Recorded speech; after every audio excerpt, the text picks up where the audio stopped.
lain kapuang singlo bianga mitui alo ngai chin Hmangaihna Tawpkhawk nge alo ni Hmangaihna nun na po at Tawpkhawk amoy na zung sor kangin araw puy na epo minla etiang Hmangaihna maglero puy ki kathay na zungin kapuang nga tikheng puin kazui zelang raw puy na zung nei tu le leile van thil heng kim siam tu kha seruak maya lopiang suakin seruak mayin famasang ta kay miswal dam na turalaw ni patian ni na ay reng mase may shrimte ang zau falong piangi boy ang aron in ngay klomin tikhengin cross aron sang ta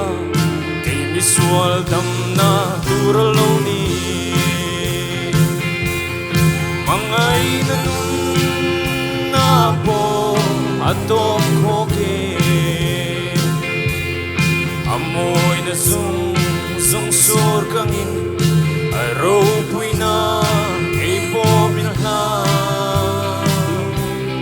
etiang Hmangaihna maglero puy kathay na zungin kapuang nga tikheng puin kazui zelang damlo te po ti dam tu le mi thi te nge po kai thok tu kha mani in ti dam du lovin thi khengin cross alo zelta ke mi sual dam na turalo ni Hmangaihna nun na po at Tawpkhawk amoy na zung sor kangin araw puy na epo minla etiang Hmangaihna maglero puy kathay na zungin kapuang nga tikheng puin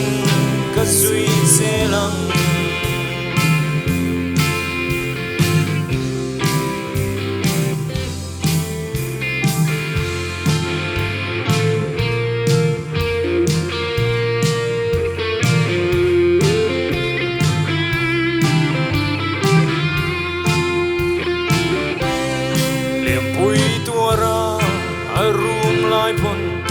Amel matitan po atong dyan kapaan ni hingay damro until tian hello din Hmangaihna po at Tawpkhawk Hmangaihna nun na po at Tawpkhawk amoy na zung sor kangin araw puy na epo minla etiang Hmangaihna maglero puy kathay na zungin kapuang nga tikheng puin kazui zelang